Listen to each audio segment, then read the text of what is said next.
Rosenberg, isn't the elephant in the room that the story is different because Donald Trump, who was asked yesterday by Mike's colleague if he wanted to condemn the poisoning of one of Trump's political dissidents, said, no, I don't want to do that. And then when Jonathan Swan pressed him about the Russian program, which was also in a CIA intelligence assessment, he said, no, I didn't talk to Putin about that. Why would I talk to him about bounties placed on the head of American soldiers paid by Russia? I mean, time and time again, Donald Trump has acted in a way that is more favorable to Russia's national security than ours.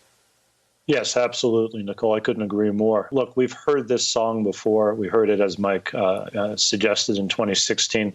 I imagine we're going to hear it right up to the election. And by the way, if Trump were to win, which wouldn't be, I think, in any way a good thing for this country, we'll hear it for 4 more years after that, denial after denial after denial from Mr. Trump about Russia and its intentions. And I don't know how to say 4 more years in Russian, but I'm sure that they are chanting that in the Kremlin right now.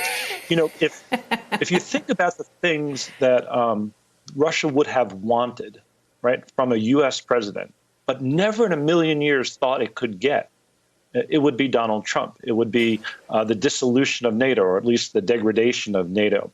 It would be, put aside all the financial dealings, just the geopolitical posture of the United States as embodied by our president is a Vladimir Putin wish list.